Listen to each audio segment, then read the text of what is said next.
हाँ जी, hello friends, स्वागत है आपका आपके अपने यूट्यूब चैनल में कॉमर्स एंड इकोनॉमिक्स गाइड में। तो welcome back. BCOC 131 financial accounting हमारा आज का टॉपिक रहने वाला है इग्नो की सीरीज़ में।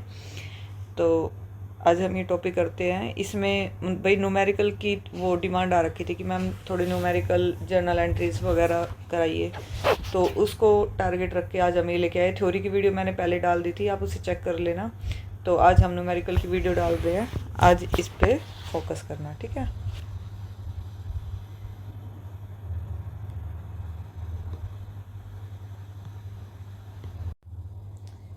तो फर्स्ट क्वेश्चन है हमारा अकाउंटिंग कॉन्सेप्ट। अकाउंटिंग कॉन्सेप्ट क्या कहता है, इसके थ्योरी और न्यूमेरिकल दोनों बताऊंगी, ठीक है। देखो, explain going concern concept with an exam oriented example हो गए हमारे, जो 5 मार्क्स में बनेंगे। तो आंसर क्या बनता है इसका, इस कॉन्सेप्ट के मुताबिक बिजनेस हमेशा चलता रहेगा। और क्या है, ये माना जाता है कि इसका प्रैक्टिकल इम्पैक्ट ये है कि हम एसेट्स को मार्केट वैल्यू और रीसेल प्राइस पर नहीं दिखाते, बल्कि कहाँ दिखाते हैं, कॉस्ट में से जो हमारा डेप्रिसिएशन होता है उसमें माइनस करके दिखाते हैं, क्योंकि हमें उसे बेचना नहीं, उसे करना है, उसे यूज़ करना है, ठीक है। तो सेकंड क्वेश्चन हमारा, passing a rectification entry for capital versus revenue error, ठीक है। मतलब इसमें कैपिटल और रिवेन्यू एरर में क्या एरर आती है, क्या रेक्टिफिकेशन एंट्री होगी इसकी। क्वेश्चन है कि paid 5000 for extension of building but wrongly debited to repair account, ठीक है। कि आपने बिल्डिंग को वो कराने के लिए 5000 रुपये का खर्च किया, लेकिन आपने गलती से कहाँ पे डेबिट कर दिया, ये रिपेयर अकाउंट में। तो अब इसको रेक्टिफाई करना है। तो सॉल्यूशन बनेगा कि बिल्डिंग जो हमारा बढ़ाना है वो क्या है, कैपिटल एक्सपेंस है, और ये किस में आएगा, एसेट्स बढ़ाना चाहिए, ठीक है। एसेट्स बढ़नी चाहिए, इससे एसेट्स साइड आएगा। पर गलती से हमने किस में डाल दिया, रिपेयर्स में डाल दिया, यानी रिवेन्यू एक्सपेंसेस में डाल दिए। तो रेक्टिफिकेशन है जो हमारी एंट्री होगी वो क्या होगी, बिल्डिंग अकाउंट डेबिट। भाई बिल्डिंग जो है वो डेबिट हो जाएगी, और कहाँ से हुई है, क्या रिपेयरमेंट कराई हमने, तो टू रिपेयरमेंट अकाउंट ये क्रेडिट हो जाएगा, ठीक है। सेकंड क्वेश्चन है हमारा, final account closing stock adjustment का कराना है। ये 20 मार्क्स में बनता है, इसका उसका एक ये छोटा सा पार्ट है। तो मैं पूरे न्यूमेरिकल भाई बड़े बड़े तो नहीं करा सकती अभी, क्योंकि आपका एग्ज़ाम कल ही है। लेकिन अगर मैं पहले वीडियो बनाई होती तो मैंने शायद मैं, या पहले बच्चों की डिमांड आई होती तो मैं उसको और अच्छे से डिटेल में बनाती, ठीक है। तो अब की बार आप इससे काम चला लीजिए। बट आई प्रोमिस कि नेक्स्ट टाइम अगर आप मुझसे जुड़े रहते हैं तो मैं आपको एक एक न्यूमेरिकल अच्छे से समझाऊंगी। जिस भी सब्जेक्ट के आप न्यूमेरिकल की थ्योरी की जिसकी भी डिमांड करोगे, उसी की मैं अच्छे से अच्छे समझा के आपको वीडियो बनाऊंगी। लेकिन उसके लिए आपको मेरे चैनल को लाइक शेयर सब्सक्राइब करना पड़ेगा, मुझे कमेंट करना पड़ेगा, मुझे बताना पड़ेगा कि आपको क्या समझ आ रहा है, क्या समझ नहीं आ रहा, आप कैसी वीडियो चाहते हो, और मेरी वीडियो से आप सेटिस्फाइड हो भी रहे हो या नहीं, ये आपके लिए हेल्पफुल हो भी रही है या नहीं है, ठीक है। तो ट्रायल बैलेंस के बाहर क्लोजिंग स्टॉक क्या है, 30,000 का है, वो क्या हो गया, उसका कॉस्ट प्राइस, और 35,000 उसकी मार्केट वैल्यू दी गई है, ठीक है। तो फाइनल अकाउंट में इसका ट्रीटमेंट क्या होगा। तो भाई सॉल्यूशन है कि जो भी हमारे प्रूडेंस कंजर्वेशन प्रिंसिपल के मुताबिक हम क्या करते हैं कि closing stock is a valued at a cost price और market price whichever is lower, दोनों में से जो कम होगा, इसलिए हम किसको लेंगे, 30,000 वाले को। वैल्यूएशन प्राइस कितना था, और वैल्यूएशन प्राइस जो लगेगा वो 35,000, उसको क्या कर देंगे, हम इग्नोर कर देंगे, ठीक है। तो हमारा जो ट्रेडिंग अकाउंट बनता है ना, ट्रेडिंग अकाउंट में आपको पता ही है हमारे किसके खर्चे जाते हैं, जो फैक्ट्री वगैरह से रिलेटेड खर्चे आते हैं। तो जो उसमें क्लोजिंग स्टॉक हो जाएगा, 30,000 से क्लोजिंग हो जाएगी। फिर इसके बाद हमारा क्लोजिंग स्टॉक बैलेंस शीट में कहाँ पे आता है, एसेट साइड आता है, क्योंकि क्लोजिंग स्टॉक क्या है, एक एसेट्स है। तो वो हमारा क्या हो जाएगा, करंट एसेट साइड चला जाएगा, 30,000 क्लोजिंग स्टॉक, ठीक है। इसके बाद एक और है फाइनल अकाउंट का आउटस्टैंडिंग एंड प्रीपेड एक्सपेंस। ये भी मोस्टली पूछा जाता है। आउटस्टैंडिंग का आपको पता ही है कौन से होते हैं, जो हमारी लाइबिलिटी होती है, और प्रीपेड क्या होते हैं, हमारे जो एसेट्स होते हैं, ठीक है। तो ट्रायल बैलेंस शो करता है कि salary paid 40,000, adjustment A outstanding salary 4,000, prepaid insurance included in salary कितने, 1,000। तो P&L में कैसे करेंगे इसको, तो जो आउटस्टैंडिंग सैलरी है इस साल का खर्चा है तो ऐड होगा, ठीक है, क्योंकि आउटस्टैंडिंग हमारे ऊपर क्या है, बाहर है ना। प्रीपेड अगले साल का ही है तो माइनस हो जाएगा, ये हमने पहले ही पे कर दिया एडवांस में, तो ये पहले से ही माइनस हो जाएगा, ठीक है। तो हम कैसे करेंगे इसकी एंट्री, डेबिट साइड। सैलरी क्यों क्या है हमारी, 40,000 थी, ठीक है, जो हमारी यहाँ पे थी। तो ये क्या होगी, डेबिट हो गई।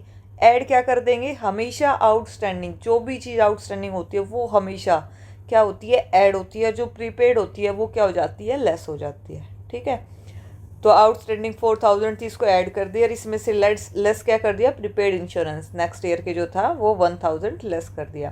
तो टोटल हमारा क्या बन गया, 43,000। इसके बाद note for balance sheet, outstanding जो 4000 लाइबिलिटी साइड जाएगा और प्रीपेड हमारा 1000 किसके साइड जाएगा, एसेट्स के साइड जाएगा। ठीक है, क्योंकि प्रीपेड हमने एडवांस में पे कर दिया, पे नहीं करना पड़ेगा, वो एसेट्स थी, और जो हमारे पास लाइबिलिटी है वो लाइबिलिटी में आएगा। ठीक है, इसके बाद आता है consignment basic journal entries 20 marks को। Consignor sent good worth 50,000 to consignee. ठीक है, 50,000 की जो गुड थी उसने बेची, और कंसाइनर ने पेड किया फ्रेट 2000। ठीक है, जो भी उसको भाड़ा वगैरह लगा होगा। Consignee accepted a bill of exchange for 20,000, उसने बिल किया 20,000 का एडवांस में। ठीक है, एक्सेप्ट किया। इसके बाद एंट्री करते हैं कंसाइनर की बुक में। ठीक है, किसकी बुक में करेंगे हम, कंसाइनर की बुक में। तो जो गुड्स सेंट की थी उसकी एंट्री क्या होगी, कंसाइनमेंट, कंसाइनमेंट के पास गई है ना वो, consignment account debit to goods sent to consignment. ठीक है, मतलब जिसने भेजी और जिसके पास गई, तो 50,000 डेबिट हो गए, 50 क्रेडिट हो गए। इसके बाद एक्सपेंसेस जो पेड हो, एक्साइनमेंट अकाउंट डेबिट, कहाँ से गए, अकाउंट कंसाइनमेंट के पास से गए है ना, और आए किस में है, बैंक में या कैश में आए, कितने, 2,000 रुपये जो उसने ये दिए थे भाड़े वगैरह के। उसके बाद उसने एडवांस 20,000 रुपये भी दे रखे थे, तो जो बिल रिसीव हुआ था उसके 20,000 दे रखे थे, तो BR क्या हो जाएगा हमारा, डेबिट हो जाएगा 20,000 से, और कहाँ से आए थे, टू कंसाइनी पर्सनल अकाउंट, तो वो क्या हो जाएगा हमारा, क्रेडिट हो जाएगा 20,000। ठीक है, consignment unsold stock valuation numerical, 500 toys जो थे उसने 500 toys sent at the rate of 100 का उसमें ईच था, तो consignor and non recurring expense कितने हुए, 5,000। कंसाइनी ने सोल्ड किए 400 टॉयज, और calculate the value of consignment stock. Unsold quantity क्या थी, 500 टॉयज, सेंट कितने किए उसने, 400 टॉयज जो सोल्ड थे, और मतलब कितने नहीं किए, मतलब जितने अनसोल्ड हो गए वो 500 में से 400 लेस हो गए 100। जो cost price of unsold toys था उसका कितना था, तो 100 का ईच था, और 100 हमने पे नहीं किए, तो हमारे 10,000 के रह गए। तो प्रोपोर्शनेट क्या कहता है, कंसाइनर एक्सपेंसेस फॉर्मूला है टोटल एक्सपेंस, जितने भी टोटल जो खर्चा हुआ हमारा, कितने का हुआ, 5,000 का होना था, और डिवाइडेड बाय टोटल क्वांटिटी कितनी थी, 500 थी, और इनटू में हम क्या करेंगे, जो अनसोल्ड क्वांटिटी कितनी, अनसोल्ड जो 100 नहीं बिक पाए हमारे, तो वो क्या होगी हमारी, अनसोल्ड होगी। ठीक है, तो ये हमारा क्या हो गया, 1,000 रुपये आ गया।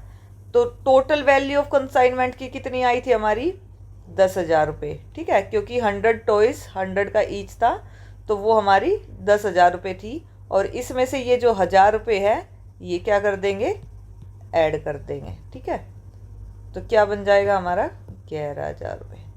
ओके, अकाउंट में एंट्री क्या होगी, कंसाइनमेंट अकाउंट के क्रेडिट साइड में लिखेंगे, और कंसाइनमेंट स्टॉक अकाउंट लिखेंगे 11,000 रुपये। ठीक है भाई। इसके बाद आया है कि rectification error of two sided error, तो rectify this error good sold to Mohan for ₹2500 were wrongly pass through the purchases book. 10 marks में ये बनता है क्वेश्चन। तो जो मोहन को बेचा था, मतलब श्री मोहन, तो क्या हो गया हमारा, डेबिट हो जाएगा टू सेल। ठीक है, जिसको बेचा वो डेबिट होता है, क्या, जो भी चीज़ की सेल वो टू क्रेडिट हो जाएगी, टू सेल। पर गलती से क्या हो गया, परचेज में डाल दिया, किया तो सेल था लेकिन गलती से परचेज में डाल दिया, तो गलत क्या हुआ, परचेज डेबिट किया और टू मोहन किया। अब इसको ठीक करने के लिए मोहन को डबल अमाउंट से डेबिट करेंगे। कैसे करेंगे, सेल्स को क्रेडिट करेंगे, ठीक है, वापिस से क्या कर देंगे, सेल्स में क्रेडिट करेंगे, और जो गलती से परचेज डेबिट हुआ था उसे क्रेडिट करके ख़त्म कर देंगे। ठीक है, तो जैसे मोहन अकाउंट डेबिट, मोहन के अकाउंट में आना था 5,000, कहाँ से, टू सेल्स अकाउंट से। ठीक है, तो वो 2,500 आ गया, जो सही इनकम रिकॉर्ड की गई थी ये आना है। लेकिन जो हमने गलती से परचेज में डाल दिया था वो क्या चला जाएगा, टू परचेज अकाउंट, गलती से उसको क्या कर देंगे, क्रेडिट की, ये गलती से हो गया था, इसको कैंसिल कर दिया हमने। ठीक है, तो इसकी जो नरेशन बनेंगी, being correction of credit sales wrongly recorded as a credit purchase. ध्यान रखना कब कोई भी जर्नल एंट्री करते हैं, ठीक है, तो उसके नीचे नरेशन जरूर लिखा करो, ठीक है, थोड़ा सा, ताकि मतलब इसका एक अच्छा इंप्रेशन जाता है और इसके मार्क्स जरूर मिलते हैं अलग से। और एक और बात, मान लो आपका एक क्वेश्चन है, आपको उसमें से 30% 40% आता है, तो स्टेप वाइज मार्क्स मिलते हैं। आपको जितना क्वेश्चन आता है उतना स्टेप वाइज जरूर किया करो। ये नहीं है कि मेरे को थोड़ा सा आता है, पूरा नहीं हो पाएगा तो मैं पूरा ही छोड़ दूंगा उसको, ये बिल्कुल भी नहीं करना है। क्वेश्चन कोई भी नहीं छोड़ के आना है, क्वेश्चन जरूर करके आना है। थ्योरी प्रैक्टिकल दोनों आते हैं, जहाँ तक हो सके। अगर प्रैक्टिकल अच्छे से आता है तो प्रैक्टिकल अटेम्प्ट करो, नहीं तो थ्योरी तो बिल्कुल जरूर जरूर करनी है, ठीक है। इसके बाद आता है ब्रांच अकाउंट और डेटर मेथड। ओपनिंग एंट्रीज करनी है इसकी, जैसे head office sends good to Delhi branch at a cost. Opening branch stock कितना हो गया 10,000 का, और ओपनिंग ब्रांच डेटर्स थे हमारे 5,000 के। गुड सेंड की उसने 40,000 की। Show how this open in branch account, तो कैसे ब्रांच अकाउंट में करेंगे इसका एंट्री। तो solution in the book of head office Delhi branch account.